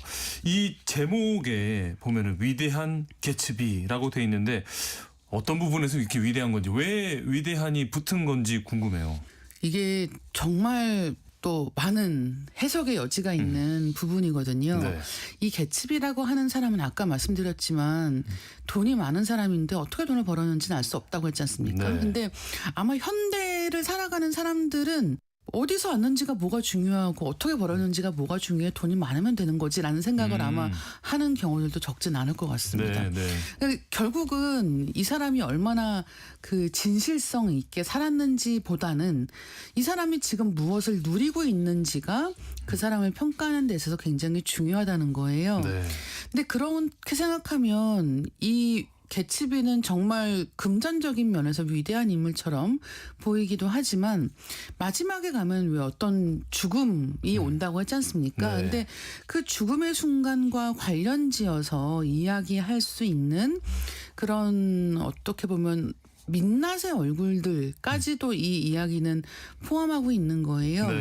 그러니까 이 그레이트라고 하는 위대한이라고 하는 수식어가 이름 앞에 붙었을 때에는 이 개츠비라고 하는 사람이 자기의 본 모습보다 훨씬 더 거대한 무언가로 보이고자 했던 그런 허상을 의미하는 것일 수도 있고요. 그리고 또 한편으로는 이 위대한 개츠비라는 이야기가 미국 자체를 상징하는 느낌이 있다고도 했지 않습니까? 네, 그렇기 때문에 그 미국 자체를 상징한다라고 했을 때 이 위대한이라고 하는 수식어가 결국은 미국이라고 하는 곳 그리고 그 미국이 가지고 있는 명과 암을 다 아우르는 제목처럼 느껴지는 그런 제목이 아닌가 합니다. 그래서 이거는 제목을 아마 보시면서 여러 가지 생각을 하시게 되지 않을까라고 생각을 하고 있고요. 예, 뭐 각자만의 해석은 또 달라질 수도 있을 것 같고 자기가 느끼기에 어떻게 이 위대한의 의미가 다가오는지가 다 다를 수 있을 것 같아요. 네.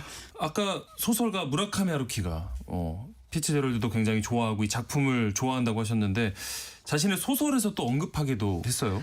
네, 소설 중에서 네. 그 노르웨이의 숲이라는 소설이 있습니다. 이게 네. 상실의 시대라는 제목으로도 나온 적이 그렇죠. 있었던 네. 그런 작품인데 아마 한국에서 위대한 개츠비 읽으신 분들 중에서 하루키 때문에 읽으신 분들이 많을 거예요. 왜냐하면 네. 그 노르웨이의 숲이라는 책에서 이런 이야기를 합니다. 위대한 개츠비를 3번 읽은 사람이라면 나와 친구가 될 수 있겠군.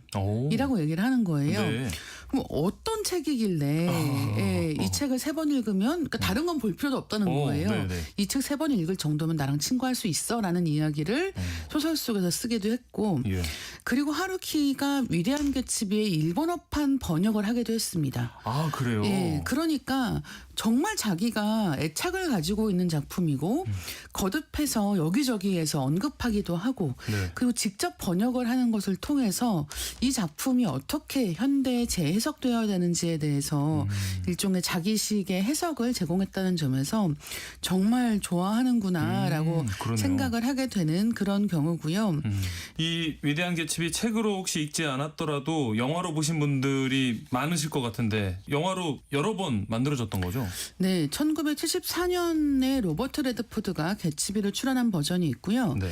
2013년에 레오나르도 디카프리오가 개츠비를 출연한 영화가 있습니다. 네. 둘 다 굉장히 유명하고 네. 잘 알려진 작품들인데요. 아마 많은 분들이 2013년작 디카프리오 그렇죠. 버전을 보셨을 것 같아요. 네네. 레드포드 주연작은 원작에 충실한 느낌이 있고요. 디카프리오 주연작은 현대적으로 재해석한 느낌이 드는 작품입니다. 네. 아무래도 저도 이 74년작은 아직 보지 못했고 13년작을 봤는데 여기에 이제 개츠비로 등장을 하는 게 그 유명한 그렇죠. 디카프리오예요. 그렇습니다. 예. 이 개츠비라는 인물이 미국을 상징하는 그런 인물이라고 거듭 말씀드렸지 않습니까? 네. 그래서 레드포드도 디카프리오도 그런 얼굴의 그런 느낌의 배우인 거예요. 그러니까 미국적 미국. 자신감과 네. 미국적 잘생김 같은 것. 그러니까 이를테면 이 사람은 굉장히 자신감이 넘치는 인물이고 네. 그렇기 때문에 과거가 수상적인 부분이 있음에도 불구하고 사람들로부터 호감을 금방 사는 것처럼 보이는 사람입니다. 그렇죠. 네, 그렇기 때문에 이 디카프리오가 가지고 있는 자신만만한 연기가 이 작품에서 굉장히 잘 보여지고 있거든요. 네. 그리고 2013년작이 바즈 루어만 감독 작품인데 이 바즈 루어만 감독은 물랑루즈 같은 영화를 만든 사람이에요. 네. 그렇기 때문에 뮤지컬 영화를 잘 만든다. 아하. 그래서 이 위대한 개츠비를 재해석하면서 디카프리오를 캐스팅하고 음악을 현대적인 음악을 씁니다. 이 영화 속에서 파티 장면이 있어. 그러면 옛날 그 시절 음악을 가져와서 빅밴드의 재즈 음악을 쓴다든가 이렇게 할 수가 있는데 보통 그렇게 하거든요. 예. 근데 바즈 루어만 감독은 그냥 2010년대에 우리가 듣는 파티 음악을 써버려요. 그러니까 진짜 개츠비가 마치 지금 살아있는 것처럼. 네, 그렇기 때문에 음악이 굉장히 좋기도 하고 그 사용법이 기발하다는 데서 이 작품은 여러모로 많이 언급되었던 그런 경우입니다. 저도 그 영화에서 이 디카프리오가 아마 첫 등장하는 장면이었나요? 굉장히 화려한 배경. 그렇죠.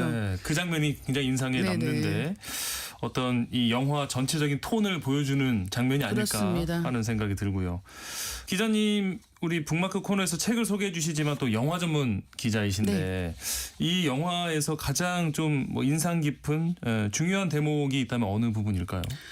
사실 이 하루키가 개츠비를 계속해서 언급하는 것도 그렇고 수많은 분들이 인생 소설로 개츠비를 꼽거든요. 근데 어디가 그렇게 좋은가라고 이야기를 할 때 사실은 이야기 전개를 보면은 그냥 이런 뭔가 사교기 뒷얘기 같은 거 아니야 같은 느낌으로 쭉 읽다가 그 이야기가 다 끝나는 마지막 순간에 가서 느끼게 되는 그런 회한이 있거든요. 그래서 이 작품을 읽을 때 그러니까 결국은 우리가 다음에 무슨 일 생겨 하는 게 궁금해서 읽게 되는 작품들을 이른바 페이지 터너라고 부르기도 하고 정말 페이지가 막 저절로 넘어가는 것 같은 이야기들이 있잖아요. 근데 그런가 하면 위대한 개츠비 같은 경우는 이 사람들 어떻게 되려고 그러는 걸까? 이건 너무 비극밖에 안 보이는 것 같은데 과연 이들의 삶은 어떻게 될 것인가를 궁금해하다가 그 맨 마지막에 가서 마치 우리가 그 강이나 바다 앞에 섰을 때 물결이 계속해서 흘러가는 걸 볼 때 느끼는 기묘한 감각 같은 게 있잖아요. 네. 그러니까 시간은 흘러가고 있고 이 과거와 현재는 연결되어 있고 네. 결국 이 모든 것이 미래로 가는데 그 끝에는 어떤 인간이나 다 이제 이 살고 죽는 이 하나의 그 고리를 만들어 간다라는 생각을 하게 되는데 네. 이제 그런 느낌으로 마지막 장면의 서술이 굉장히 좋습니다.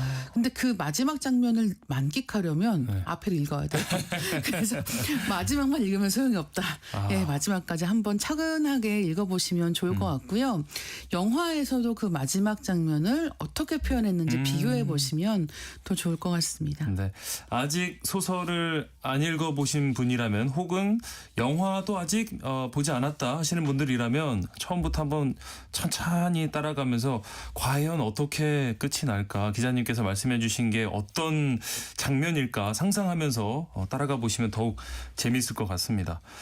마지막으로요. 그러면 이 위대한 개츠비에서 좀 북마크해두고 꼭 기억할 만한 한 문장 어떤 게 있을까요?